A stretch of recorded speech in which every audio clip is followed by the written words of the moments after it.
Welcome back to the Before Pass and Go podcast. You're joined live with Michael, your host, and we have a special guest today.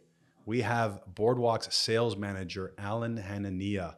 Welcome to the podcast, Alan. Oh, thanks for having me, Mike. Okay, beautiful. So, monologue time. Guys, I said it to Andrew. I'm going to say it to Alan. Are you a fan of the summer weather, the warm weather? Do you get that seasonal excitement with the warmth? I mean, yeah, more than other people do. I get to feel the breeze. Well played. But honestly speaking, do you guys, as insurance brokers, do you feel like as the weather starts to become warmer and everyone's starting to go outside, is that when you guys have to be more on alert, or can you chill back a little? No, not till summer. I would say like the spring is usually pretty busy, Alan. It's usually the summer where things slow down a little bit because, business owners are taking summer vacation, summer holidays, or they're not really focused on. But I thought you guys would be busier because the people are going to their cottages. Maybe they want to renew their insurance there. Maybe something happened over the winter break. Spring is busy. Yes. No. I mean in the summer, because not many people go to the cottage in the spring. No, summer is not. It's not busy for us. I would say it's a little bit slower, July, August. What do you think? I don't like to look at it in a seasonal sense because we're such a cyclical business. But what I like to think about is, for us, busy means when people are around, and people are around when the weather's bad. You don't expect people to approach you, especially in those moments. Knocking on a door in the rain or in a snowstorm, you generally have a higher chance of finding somebody who you can speak to and catching that business owner at the right time, at the right place. Summertime, everyone's going to do it. So how do you stand out? You got to be a little different. So as you mentioned at the beginning, Mike, we have what's your role again? Commercial sales manager. Okay, so why don't you, number one, explain to everyone what that actually means? And number two, what does it mean when you look at it when you are recruiting top talent? Like, what exactly do you do to make Boardwalk stand out with your hiring? Yeah, I mean, it's a great question. First of all, as a commercial sales manager, I'm responsible for the commercial book of business and the growth throughout each year.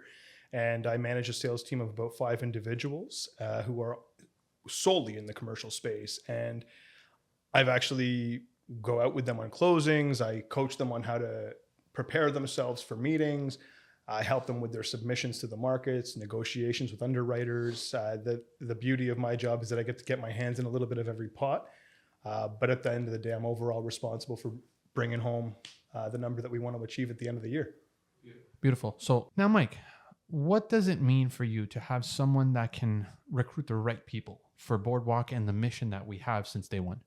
Yeah, it's everything, Stefano. Like, our business is built on people.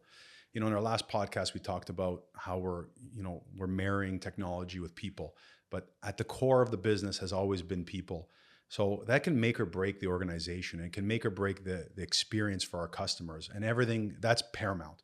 The experience we deliver to our customers is driven by that. So, having someone like Alan in the managerial seat, he really allows us to apply that filter. And it's a deep filter to finding that perfect candidate. And it takes a lot of trial and error. We've hired and fired a lot of candidates, leading up to this point.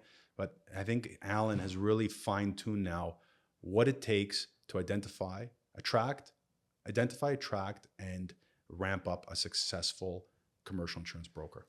But for you, do you find that there's a struggle with attracting younger professionals? I mean, yeah, definitely, especially in today's, in today's global economy, finding people who are willing to put the work in is very hard to find. It's that I look for a few things, and maybe I can get into some of those as well. It's like curiosity. It's a very big piece for me. Like, anybody can come in here and say, I have a degree in this or I have a degree in that, but do you have the people skills? Do you have the questioning ability to be able to just find the right answers or the things that you're looking for? I believe that asking the right questions is going to get you the information that you need. So I think curiosity over credentials, very big piece for me. So during an interview, I like to see how they question me on what we do in our business. Owner mindset's another thing. I think that because broker role, we always talk about it's a sales team. It's still a sales team, but realistically, at the end of the day, you're employing yourself in this type of a business. So without an owner mindset, you won't think every morning when you wake up, I got to do this to hit my goal of this. And when I can see that somebody has that drive, it really turns me on into seeing like, okay, that's the kind of person I'm looking for. And like, we deal with a lot of no's. You know this, Mike. A lot of rejection in our business. Tons of it. And the resilience, like having that rubber armor to be able to bounce something off of you. I come from leading people for about 20 years plus in the retail space, where it's people facing, but clients come to you. And seeing how people handle rejection, it's either going to break you or it's going to make you the strongest individual that you can find in this type of industry. So I really look for somebody who can take the no and translate it into something more and understand what no means in business. Yeah, and get through those dips, because there's a lot of it's a very flowy cycle where you have these euphoric highs. You know, your things are going well, and then all of a sudden there's a bad claim, or there's a big deal you invested all month. You were working on this large deal, and then it goes the other way. They don't get it. You know, you're hitting a low. So you know, Alan's nailed it. Where you need to have that resilience and that forward-looking mindset to rebound from that, and just keep putting in the work and keep that positive mindset going. Alan, do you allow mistakes in regards to, you know, when you get a new claim and sometimes you get that forgiveness accident, or, you know, what is it called? What exactly is that called? When you're given that forgiveness, like Accident forgiveness? Something like that. Do you do that same mindset with when you hire someone? Do you allow them to make a mistake, or are you firm in saying, no, they just can't do it? I mean, to be fair, I was very new to this business when I came. And if I didn't make mistakes, I wouldn't have learned. And Mike and the team here helped me grow into insurance. And, you know, taking on the role of sales manager, you also have to keep that culture alive. So people shouldn't be afraid to do the job, but they should be very cautious of the work that they do. And because we're in a very legal world, especially with what we do, you know, I think that making mistakes is one thing, but learning from the mistake is the piece that I look for the most. Is how did you learn and how did you change what you're doing moving forward, rather than just saying, I made a mistake, can you fix it for me today? No, I love this topic. It comes back to like helicopter parenting. You can apply this to parenting. You know, are you going to give the solution to your child or to your staff and always do it for them? You know, that doesn't allow them to flourish and grow. You know, when you allow them to, you know, fall, stumble, scrape their knees, scrape their elbows, and kind of, as Alan mentioned, you know, learn from that mistake. The key is learning from that mistake, because we can all fall and stumble. But what do we do after that? Is it like Rocky Balboa? We get up and we keep going? I mean, my mother always said practice makes perfect, right? And when you're practicing, you will make mistakes, you will fail. And I've actually said this to Mike, like when we have new producers and they're very excited and they're going after certain businesses that we know are tougher to capture businesses, we want to see how they skip and how they tumble a little bit, because that's also going to show you a few things. It's going to bring you back to that resilience. Mm-hmm. It's going to show you how they learn from an experience. And it's going to show you that if this person is determined to continue pursuing this, because in our business, you don't get something on the first year. Sometimes you get it on year 2, year 3. It's a race, but it's a long race. It's a long sales cycle. Yeah. So I think it's about that time to break the stigma. Insurance as a real career path. I don't know. You tell me. Is it a real career path? I think it's a very great career path, especially considering this is an industry that it's always going to be around. This is one of the few white collar jobs where we're not going anywhere. AI, you know, we just talked about AI and how it can help our business, but our business is not replacing producers and is not replacing underwriters now with AI because of the intricate workings of coverage. Well, I'm going to stop you right there. You guys challenge this. I actually looked, previous to starting this episode, I looked, what is comparable to the insurance world that AI might take over? And the first thing that came up was bank tellers. So now, do you feel that you and bank tellers are simultaneously going to lose your jobs to AI, or do you feel like there is still that human approach necessary to get the right insurance for the right business? So a bank teller is handling a transactional process. So someone's coming into the bank to handle some kind of transaction. You know, when you're going to your broker, it's more than just a transaction. It's more of like advisory. We left off the last episode with, you know, what are some exposures your business face? And one of the things we said was ask your broker. Ask your broker, what are some emerging risks that are facing my business? You know, a bank teller is usually not going to handle that. They're going to direct you to their investment team, and their investment team will then advise you on, hey, you know, what are your goals?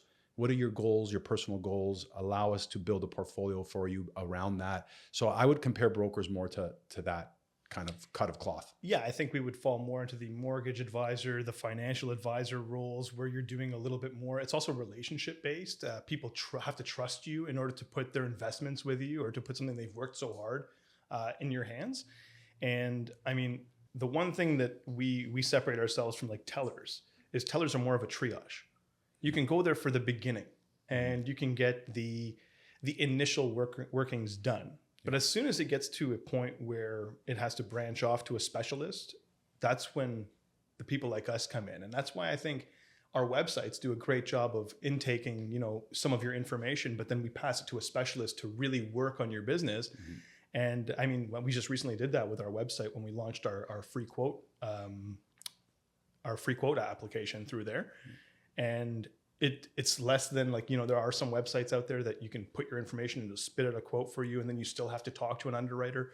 With us, it's a little bit more targeted. We want to be able to speak to the client. We want to understand your business. And that's actually something that makes our job so important, is that we understand every business we work on. And I always think about like Monday, you're working on fintech. Wednesday, you're working on a body shop. Friday, you're working on, a supplier. Never a dull moment. Never a dull moment, but also you're learning about multiple businesses. Every time you touch something, you're learning about a business. Yeah.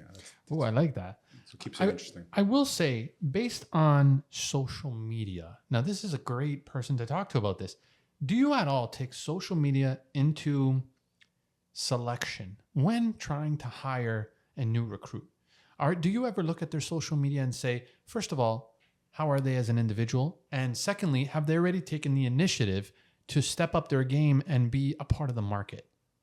Actually, yeah. Funny enough, Mike and I currently, when we're looking through our recruits or people that we're trying to bring on into the Boardwalk, one of the first things we do is we check their LinkedIns, we check their Instagrams. We like to see how they market themselves, because like I said earlier, it's the owner mindset and you're building a brand. Yep. So yes, you are Boardwalk Insurance when you come into these walls, but you are still, Michael Malfo when you're in front of the client, and that's the name that's going to be carried forward.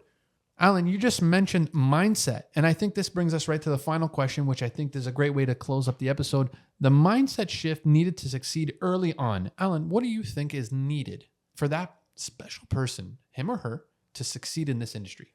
Yeah, I mean, one of the first things is setting your expectations and knowing that this is not a business where you're just going to walk in and just take over and just, it's not a lot of money right away. But if you invest time, if you invest in yourself, if you educate yourself, you educate your clients, you build good relationships and solid foundations, then you can take that and grow your book of business. And that's like how you build your own equity in this type of a business of ours. So I think first thing you got to do is set your expectation. Know that this is a long game that you're playing. And I think like second is you're adding value. You're not just, transactional, like we said earlier about these bank tellers. Every conversation you have with a client, you're bringing value. You're teaching them about what they have to protect, what they've invested their life into, and you're showing them how to protect that. And in the worst case scenario, that they have a way to get back to where they were. And I think that's like, once you can get those pieces through your mind, the last thing is specialization.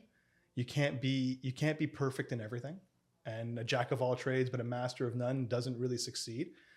So what's really cool about us is we actually have specializations. You go to our website, you check up any of our producers, and they each have specialization categories. They've really worked through some of these industries to understand their inner workings of a coverage put together for them and policies for them. Mm-hmm. So first thing, set your expectations. Second thing, like know that you're adding value with everything that you're bringing and you're building relationships. And lastly, like specialize, find your specialization, find industries that you like, that you're interested in, that you could break into, but you can also bring more to.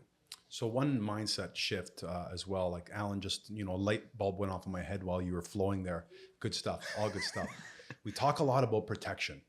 We talk about protecting businesses, and that is one of the core pillars of an insurance brokerage. But the kind of the mindset shift for me that happened, I would say, 5 to 10 years into my insurance career, was it's more than just protecting businesses.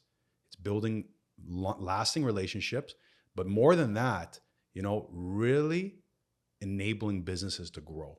Because think about it. You know, in order for a business to grow, they need to be protected on the downside. But we're also allowing them to capitalize on the upside because they can take more risk now. They can bid on larger contracts. They can buy more equipment, more vehicles, knowing that they have the insurance to protect them if anything happens. And we also have the insurance for them to fulfill contractual obligations. Oftentimes, in order for them to take on larger projects, there's contractual obligations that they need to carry a certain limit of insurance. We're delivering that so these businesses can grow. So that's where my mind shifted. It's like what I'm doing is helping small to medium-sized businesses grow. That is contributing to the livelihood of many employees, to our economy. So we're giving back in that way. I don't want a mic drop because these mics are expensive, but that was a mic drop. Alan, thank you so much for joining us on this podcast. And to our listeners, we actually have part 2 coming up of building the next generation of insurance talent. And, you know, this is just scratching the surface. So stay tuned for the next episode because Alan's back and it's going to be a great one. So thank you for joining us on Before Pass and Go podcast. We'll see you soon. And before they see us soon, there's one more line of a business that we have to do. Alan, looking at this camera right here, where can they find you? Oh, you can find me on Instagram at risk.flare. Woo! You got it. And you can also catch me on LinkedIn. You can go to the My Boardwalk website and find all my contact information. And I mean, yeah, realistically, you want to get in contact with my sales team. So find them first. And Mike, where can they find you? Best place to reach me would be on a social media platform, My Boardwalk on Instagram. Also LinkedIn, Boardwalk Insurance. And finally, the website, www.myboardwalk.ca. Part 2 coming up with Alan and Mike. See you next time. Let's do it. Let's do it.